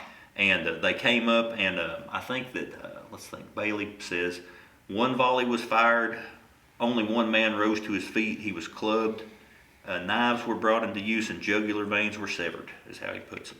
Wow. So they cut their throats, and they buried them all in a common grave after they stripped them. Now, was this a find a grave find, or just a local legend? A local legend, and a friend of mine who knew the Pruitt family that owned it, he got a hold of me and he said, "Hey, I was just talking to his son," and he said, "Yeah, up here's where the peach orchard was," and they called it the Peach Orchard Scrap, and some people call it the Peach Orchard Massacre. Wow. But the Harps were 4 out of the bunch were the Harps. William Augusta Harp, I believe it was, and 3 of his sons. So that was 4. There was another guy, an unknown, and then I don't have the names with me, but they were the Union soldiers that were killed. So 4 of them were Harps. And then later on, Dan Johnson, who was in the party of Confederates, killed Elijah Bohannon Harp, who is William's brother, and his son-in-law, Jasper Young, as well. Wow. Yeah, so he kind of had a vendetta, and later on, the Harps got revenge by killing him, and that was a big event, too. Now, was that also in Newton County? Right over the edge of Boone County, Elmwood. Wow. Mm-hmm. Okay. Yeah, only recently I was talking to, I believe it's Jim Harp, was the realtor. Yeah. He's a super good guy. You know him? Yeah. He came and told me the story because he goes, I saw the Peach Orchard Massacre, and he said, the second part, and I'm actually hoping to write an article on that, but it's really interesting as well. But post-war, they sought him out, and it's strange because he moved pretty much close to him. Mm-hmm. And my friend Troy Massey even hypothesized that he was almost kind of, I wouldn't call it like a suicide by cop kind of thing, but he knew he intentionally did because he lost his family, and Dan was an old man, and it's, you can speculate on a lot of things, but it was an interesting story. Now, when you say article, is that an article directly for the book, or for your next book, or is that Probably an article that you'll post online? I'll probably post it on my page. Where can they find your articles? It's my blog is newtoncountyarc.wordpress.com. Okay. Yeah, In the Shadow of Red Rock is the title of the site. Okay. Yeah, and it's on there. I publish a lot of my stuff on there. I just finished one about Fallsville, articles, dispatches from Fallsville. Kind of things that catch my interest, and a lot of times I'll take those and some other things I'm working on and compile them into a book. Mm-hmm. I'm hoping to finish. I've got a 3rd book I've been working on for a couple of years. I'd like to finish it and then maybe do another book like my first 2 that are kind of a collection of stories. What's your next book going to be about? My next book, if I can ever get around to finish it, is a story of Yates Standridge. Okay. Who is an outlaw from the Lurton area over there, Richland. Okay. And holds the record for the most escapes from the Arkansas Penitentiary. He was nationwide notorious. New Year's Day 1902, he had a shootout, or he shot up a cabin and killed 2 people and then escaped. So it became this, he made the papers all the way to Canada. Wow. For his actions. He was nationally notorious, internationally. But he went on to become, it was this strange thing where they would give him this prison sentence and he just escaped. And the papers got to calling it his yearly vacation. Yeah. Because they couldn't hold him. Yeah. Yeah, there was a story about him whittling a key out of a broomstick and unlocking a train car. And it's amazing, but he was hard to hold. And he's from Newton County? From Newton County, yeah. What part of Newton County? Over Richland. Gotcha. Yeah, Richland area, yeah. And now, is that the same group of Standridges from the Richland Cemetery episode? Yep. Okay. Now tell us a little bit about them. Now, again, you can find the full-length Yeah. Epic Shots episode on Travis Holt Stories of the Hills. Yep, Stories from the Hills, yeah. The one we marked up there was Private John Standridge, and he was one who had a pretty tragic story. He was enlisted in the Union Army pretty late in the war. For Newton County, that was common. It was a lot of those guys were just trying to stay out, and they had the Peace Society and things of that nature. But anyway, without getting too bogged down in too much detail, he enlisted in the war. Well, he went off to Fort Smith for training. Well, he'd been there very little. He was in the military for, I'm thinking, a month and a half, 2 months total. He got a letter from his wife that said that we're starving. Your father and 2 brothers have been murdered by bushwhackers, is the phrase they used. Irregulars, guerrillas, whatever you want to call them. So there at the Richland Cemetery, his father and 2 brothers, the women put a feather tick mattress down. They dug the hole as deep as they could, laid their bodies on it, put another mattress, feather mattress, and then covered it with dirt. And he returned home, and when he returned home, he was there a very short time, and he was killed by bushwhackers, is what it says. It says Querelle, which I figure is supposed to be Quantrill, which is William Clark Quantrill, the Confederate guerrilla, which he was in Newton County. I World suspect, famous. absolutely, yeah, and of Lawrence fame. Yeah. But I don't think he was the one that killed him. At that point in time, he would have been in Kentucky. It couldn't have happened. But he was killed by guerrillas, and they buried John, best we could tell, next to his brothers. And the reason I tell the story about the mattress is the family told me for years, when the wind would blow through the Richland Cemetery, it would blow feathers up out of their grave, and they would spiral away on the wind. Wow. Yeah. Wow. Yeah, so we marked his John's grave next to him. Very they were nice. already marked. So. Very nice. Mm-hmm. And so this passion project that's turned into Yeah. It seems to me like it's snowballing. Oh yeah, absolutely. And I hope it does. Yeah, I hope it continues to snowball because it's so cool. But there is no. It's very rare to find somebody that's got the gumption to go out in their own time and give homage to these forgotten people. Yeah. What was I had? My friend Beverly Jo Vaughn said. She referred to me one time as the keeper of the lost, and I said that's a little dramatic, but I do like it. But it's been an honor. I'm not a prideful person, but I look on the work I do with a lot of pride because I think it's something that I've always felt was important. And when I started doing it and started meeting people, which led me to write, just begin writing the stories, and it's just been the most rewarding project I've ever had. And you just continue to keep doing it. Yeah. How many graves have you done this year? Oh man, I've probably done, I would say 60, 70 probably or more. I've got several I'm waiting on right now. I know I've got another 15 or 20 I've got ordered already. And I'm about to order hopefully some more. I just got some donations in and I'm going to try and go ahead and I need to go back and look. That's a good question. I always try to top each year, but yeah, I've got some big ones done this year around. What's the best way for people to donate to you? You can do it and contact me through Facebook. A lot of people just mail me checks and things. I do have a Venmo. I can give you a link to You're that. You're stepping into the digital age. I'm trying. We're going to put a link to Travis's Venmo on the episode here. So that appreciate that. Yeah, and all donations go 100% to headstones. I supply the quickcrete, the labor, and the time, and all that. Yeah. It's just a project I'm very passionate about. It's a passion project. Absolutely. And that's what I keep telling myself. I'm in the middle of 6,000 projects. Absolutely. And I keep telling myself I do this because I want to do it, not because I have to do it. Exactly, and that makes all the difference. Yes. Mm-hmm. Yes. It satisfies that little something in your mind that will that voice.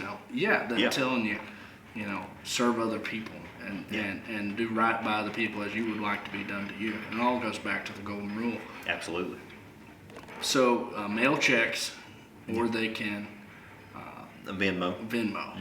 Nice. Yeah. Nice. Yeah. And like I said, you can contact me through Travis Holt Stories from the Hills or Travis Holt on Facebook. Very nice.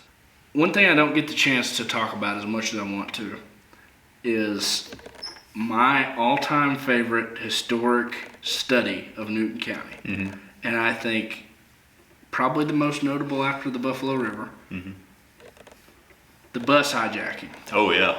The food shooting. Yes. And I know this is like a century past your historical prowess. Yeah. But I would like to know what you know. It's pretty interesting. Actually, I've got access to some things that have been discovered lately. The files that were supposed to be lost were not lost. When that happened, of course, that was July 3rd of 82. And 1982. 1982, yes, yeah. But they brought the bus to Jasper. They hijacked it over around, I think was it St. Joe? And they came through Grove, and came in. But Keith and Kate Fu Hagler, as they went by, she worked at the Ozark Cafe, and they had taken up with Emery Lamb, who had moved from West Virginia to Newton County, and they called him Daddy Fu. He put Fu on everything, and that was foundation of ubiquity. And I recently had a guy show me some cards that his father had that Fu gave him that had their address and the number. And which is insane. It's amazing that still exists. Before Travis showed me that, I thought there's no physical evidence. I've tried. Yeah. Everybody in the 80s said, this is the devil, and we're going to burn this. Oh, we're going to deface everything. Yeah. Well, the dude was just such a weird figure. Drove around in a hearse. This is before social media and before a lot of contemporary ideology was... a lot of the people in Newton County didn't know anything different than the Baptist church, the Pentecostal church. Oh, yeah. And so you get this guy claiming to be the Messiah. Oh, it's going to be a little bit weird. Yeah, there's going to be, and he was a very polarizing figure. He was, there's what's the book, Witnesses for the Lamb? Witnesses for the Lamb. That Molly May wrote, which is excellent. My favorite book. It's an excellent book. My favorite book. And she has a lot of good background on Emery that I was not aware of. But he came up with that idea, if I recall right. He had a store, and he put foo, and he would put, foo, and he would change the name of it. Oh, it means Father of Us. It means, Father of the Universe. And it eventually came to officially be the foundation of ubiquity. And when he came to Jasper, he had a little store on the square there. And he would put foo and have buttons that said Foo Day. Was it Foo Day 81 or something? Something like that. Yeah, anyway. Pamphlets is what he Pamphlets was that's what I've been trying to find. And he would hand those out. And Keith Hagler wanders in one day, and he kind of takes him up, and he becomes baby food. Keith Hagler, who was kind of a stray, came from pretty much North Carolina, and he saw the town of Jasper, and there was something to do with the astronomy or something. There was, yes, and he decided on it. Yeah. And Kate, who he ended up marrying, was working at the Ozark Cafe, but she came from, her mother was a mayor in California. Yeah, I forget what town, but anyway, she was a pretty big wheel out there. But they became kind of live-ins, and they kind of took in with him, and they believed what he was telling them. He was the Messiah, and they decided that they were the two witnesses spoken of in Revelation, which led them to think. They went to California and tried to get on Real People was the show. They were denied. That was a big thing. They couldn't get on there and tell people who they were to give their testimony, basically. So they decided that they would hijack a bus and make a spectacle, and that's what led to them hijacking it and crossing on the Jasper Bridge. And nearly immediately things started to not work against them, but it didn't go as planned. And then, of course, they demanded KY3 be there within an hour, which they made it. And I've got the footage. Have I sent that to you, the footage of them on the bus? From the KY3 cameras? I've gotten several. The problem with Newton County in the early 1980s and just 80s in general is the broadcast quality is not. Oh yeah, it's not that good. It's not that good, and it's not very. You really have to know what you're looking at. Mm-hmm. That's why I'm hoping in the era of AI we can get some sort of restoration. That would be to clarify. Really that cool. Would be great. Yes, when they're on the bus, the quality's not bad. When Keith is giving his speech about there's a witness, and that's not bad. But when they get out, it's real blurry. You can't tell who's who. And of course, everybody's standing 200 feet away. Oh, absolutely. What's going on?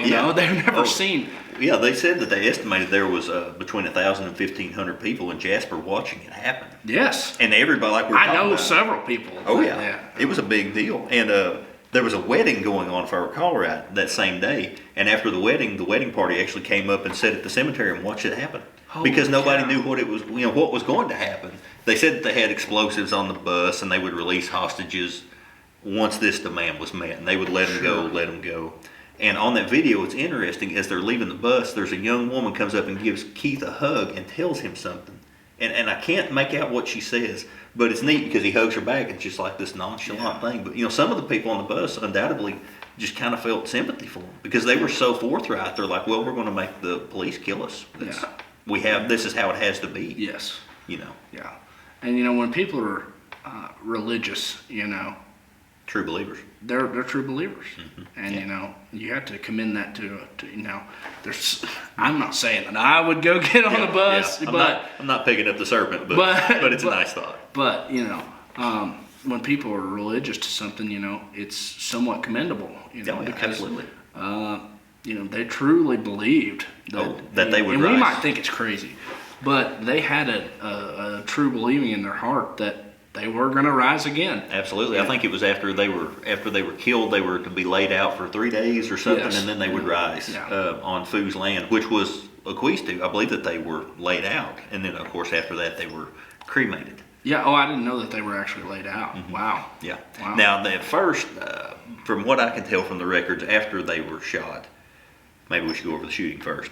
They released all the hostages. They left the bus, and they knew, they were told, they said, we're going to shoot to wound you. We're not going to kill you. And Kate says, you're just going to make us suffer. That's on that video. Anyway. And this is Sheriff Ray Watkins' era. Absolutely. Let's give a moment of gratitude to Ray Watkins. Absolutely. And he did all he could. So cool. Yeah. He was just, oh man. Yeah.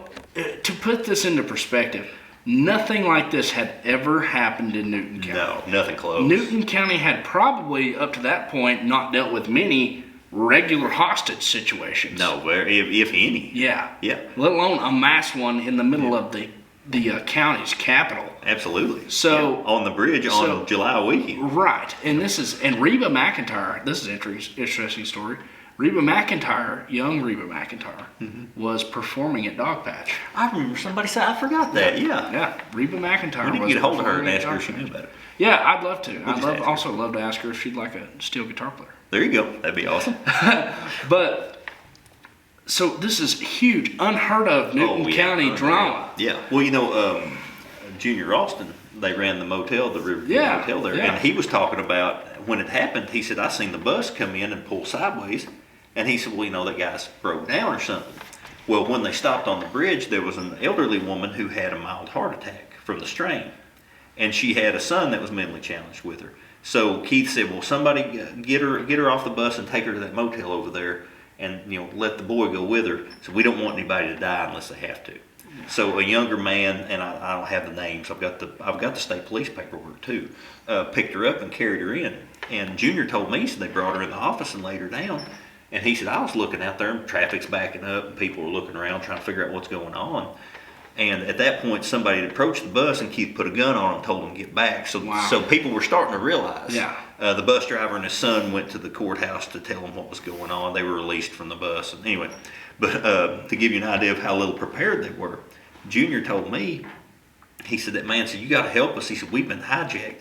And he said, I thought he meant jackknifed. He said, well, you want me to call a record? And he said, hell no, why don't you call the police? He said, I know what hijack meant. But he said, we never in 1,000 years would have thought something like that would have happened here. Yeah. But he said, then, they got to having, well, here's a list of demands, the paper.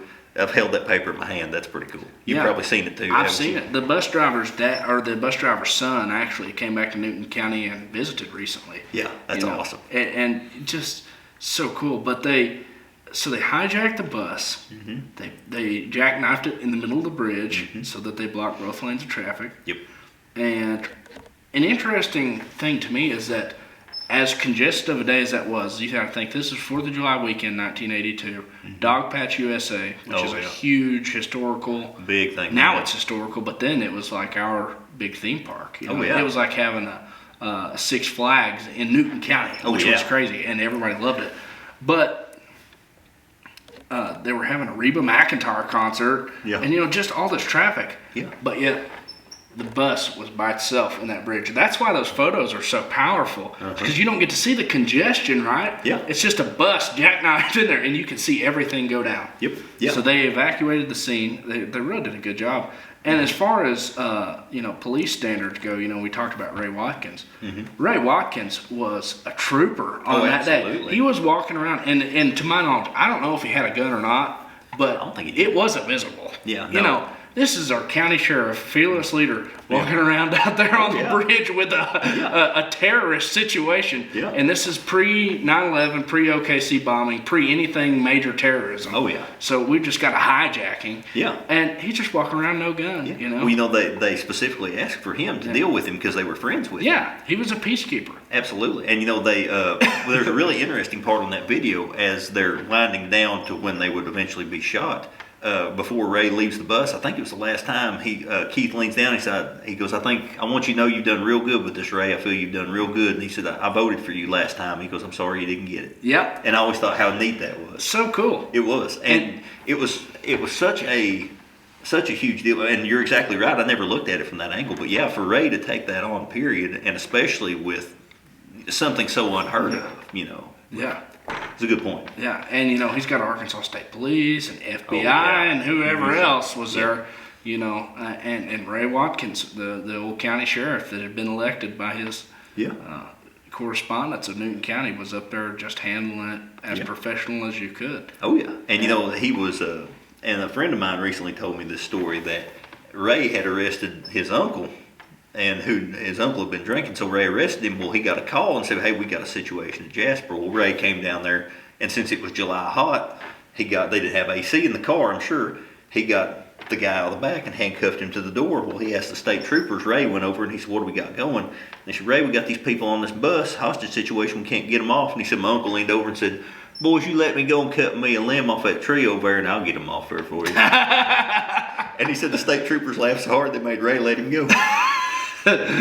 Yeah, I'm telling you, there's so much cool stuff, so many cool stories that spiral off of that. Well, you had all those people. You know, my future mother-in-law was in the traffic. She told me recently they were going to pick up my father-in-law, been on a float trip, and she said, we just waited for, I forget how long, and she goes, we just turned around and got out. Mm-hmm. And she said there were people backed up as far as you could see. It was insane. Yeah. You know, but yeah, they said there was, I think, estimated 1,000 to 1,500 in Jasper at that moment. Insane. To put that in perspective, that's probably the last time there was 1,000 in Jasper, except absolutely. whenever they were going to make the Buffalo River National Park, and then there was a bunch. But it took something of that magnitude. Yeah. So then they hijack the bus, they stop, and then they say, you know, we're going to do death by cop, or you know. Yeah, I think initially they were going to shoot themselves, right? That was, I think, discussed, but I think it was more so, from everything I've read, it was definitely be shot by the police. And failing that, they would take matters into their own hands, which ultimately is what they did. And if you look, and you can even see on the video, they had lanyards, they'd strap the guns to their hands. He had a high standard 22, she had a Smith & Wesson 38. Yeah. And they said when they exited the bus, they knew that they would shoot to wound. So they exit the bus and start towards the barricade. On their knees. Yeah, and then they get down on their knees. They lean over and kiss one last time, and they start walking forward on their knees. And when they bring their guns up after repeated warnings, the shots are fired. The snipers take their shots. Keith's hit in the right shoulder, disables him. She's hit in the left shoulder. They were supposed to both shoot for the right shoulder, was my understanding, because they were both right-handed. Yes. And so when she hits the ground, she comes up and she shoots once, twice, and she's rolling over towards Keith, shoots him in the chest. I think it's once, twice, 3, 4, and then 5, 6 on herself. Wow. And Keith was dead at the scene. She survived almost to Harrison, I believe it was, but she died en route. Wow. Yeah, but it was, and it's all captured on video. It was another thing that was unheard of. Now, the video is it's pretty great. Not published. Yeah, I don't think it is. It's not published. And I'm not going to be the guy to publish it. Yeah, no, I got you. If you're interested in it, first read the book. Yeah, absolutely. Get some background. Find the footage. Mm-hmm. It's doable. Yeah, it's out there. Your public library is not going to have it, but get to meet somebody in Newton County and you'll find it. Yeah. The footage though, it's all there. This was broadcast on KY3, which is our local news affiliate, a big news affiliate out of Springfield, Missouri. And these people, they weren't vicious people. No. They were simply doing what they had to do to get attention. Mm-hmm. Yeah. Oh, he states several times in that interview, he says, this is our only option. We hate it's come to this. I hate that this has to happen. They weren't mean, vicious people at all. They were not. No. And they had no intentions of killing anybody on the bus, and nobody on the bus died. No. The lady that had the heart attack, I don't think she. No, she even recovered, and there were some fairly elderly people on there, up in their 80s. Sure. I think that woman was up in her 80s. It was a Trailways bus, right? Yes, Trailways bus. Trailways bus. Mm-hmm. And so you got to go back and look at the file. Mm-hmm. Now that's pretty cool. It was cool. Had their casings from her revolver. Wow. Were in it. The bullets, the slugs that they pulled out of them were in it. All the witness statements, copies of her letters. There's a diary somewhere that was Kate's diary. And it's mentioned her mom, there's some correspondence between her and then Governor Bill Clinton and Ray Watkins, her trying to obtain the diary, and they said, we don't know where it is. So where that went, I don't know. But that would give a huge amount of insight if we could find that. Yes. But the documents themselves are great. The state police records are pretty good. It gives you all the names, the interviews, where they were, when they went off the bus, and just basic information. But there's a lot of information, more than I anticipated about the incident. Mm-hmm. But it was such a huge incident. Yeah, and it was the first real big incident in Newton County that could be documented. Absolutely, yeah. Documented to an extent, video documentation. Yeah, well, people talk about the Gulf War was the first, what they call it, the TV war. Mm-hmm. This was kind of a similar thing where it was like the whole thing was recorded. I mean, it was. You had the ability for the news media to do that. Sure. And it was just, again, I don't think that most people expected that they would really go through with it up until the latter part. And they were like, no, it's going to, and Ray, I think it was Ray that said, I had him talked out of it but she kept pulling him back in. Yeah. Yeah, I believe. Yeah. Yeah. And Ray Watkins is just a cool guy in general. Oh, yeah. Just there's some cool stories there too. We won't get into that, but Yeah. Just such a, and he was so level-headed in this incident. I would have been freaking out. Oh, I couldn't. No, not even close. Yeah. He was so cool about it. But one of the most interesting things I find about the foundation of Ubiquity is that these two witnesses of the Lamb, Keith and Kate, they were complete devout believers in this man named Feu. Mm-hmm. Well, they went to get Feu whenever they were on the bridge, and they said, they're making bad decisions, and you need to come down here because you're the only one that can convince Can them. talk to him. He didn't move. No, he said it sounds like a matter for the law or something like that, and he said he would not leave. Yeah. Yeah. And so there's a lot of, tons of speculation, but being the type of historian that I am, I like to dig into what happened after, because they didn't just, the story doesn't end where they just shot themselves eventually on the bridge. Yeah. It gets into what happened to Feu after Keith and Kate. Yeah, and he was already such a, as I said, a polarizing figure, and he was pretty much ostracized. He was already not. He was kind of persona non grata anyway in like the Ozark Cafe. He would send people, and I've seen these as well. He would send notes from Feuland, USA, which is this place right outside of Jasper there by Twin Culverts, kind of up on the hill there. Mm-hmm. And he would write it from Feuland, USA, and he would send notes to Newton County Sheriff's Office, Ozark Cafe. And they would to just himself. Say, and just say, I love you with a circle and stuff. He would come in and pass out pamphlets and leave them, and he was asked to not do that. And there's a lot of complaints filed. He ran for sheriff one year. And I've seen I didn't know that. Yeah, that's nuts. Yeah, but his matchbook says, elect the Son of Man raised from the dead. Foo, right on it. Yeah. Seems like a reasonable guy. Yeah. Hey, write-in candidate next year. But he was just such a, people would pull up in his yard, shoot his windshield out. He was not, especially after that, he was very ostracized. Yeah. And I think that his wife and daughter even left, and it was just him. And I think he lived there until he died, I think. I'm honestly not sure where he ended up, but I know that. I do know that after the whole Keith and Kate, one of his favorite things to do was to drive around the Jasper Square in a hearse with a fake dead body in the back of it, just for his pure. Yeah, like just something to do. Yeah, just chaos. Yeah. The whole food thing is just chaos. It's just insanity. And that was another thing that people, like you said, that they weren't. You wouldn't have expected that in Jasper, Arkansas.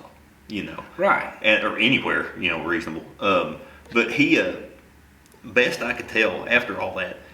He lived there, and this has been, I think, early part of this year, late last year. There was a lady who found his motorcycle jacket with the pins and his hat, and donated them to the Bradley House Museum there. And it's there in Jasper. It's as you go in the front door on the right. There's a glass case, and they're in that case. I need to go and look at that. Yeah, you need to. Wow. Yeah, the gentleman that had the cards, his dad, he wasn't a follower of Foo or anything, but he was neighbors with him. And he said, Dad, after all that happened, he said, people cut Foo out. And he said, Dad wasn't that kind of person. He would still speak with him when he saw him. And he said, wasn't buddies, but they were friendly terms. And he said he gave Dad those cards, and he said, I've had them all these years. And he's talking about perhaps donating them to be with Foo's jacket and hat and stuff. Wow. Yeah. There needs to be some more. Now, there's, and we're about to get into uncharted territory. So there is mixed reports on what happened to it, right? Mm-hmm. You figure, there's this thousands of pamphlets, there's all this, food. He has a house up there, right? Mm-hmm. Yeah. What's your theory on that? As far as what happened to all What of it? happened to all? I don't know. What happened to the religion of food? Yeah. Well, see, they had a branch in California. I did not know that, but the Foundation Ubiquity actually had they were worried after the hijacking and the murder-suicide on the bridge, there would be a copycat in California.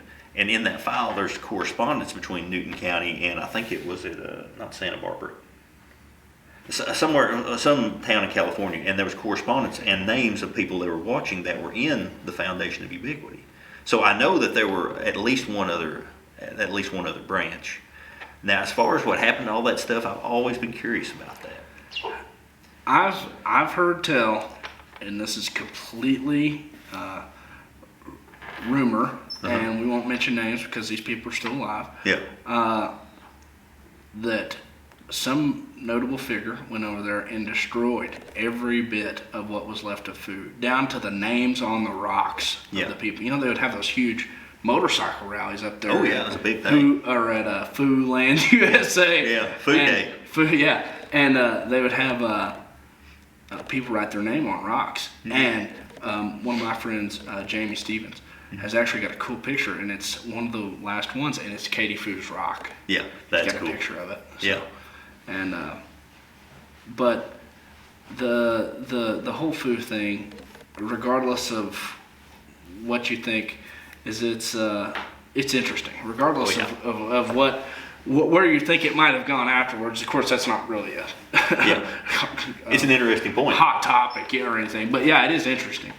And you know, best of luck to all y'all trying to find that video, because it's hard to find. It is hard to find. You go to pretty hard depths to find it, but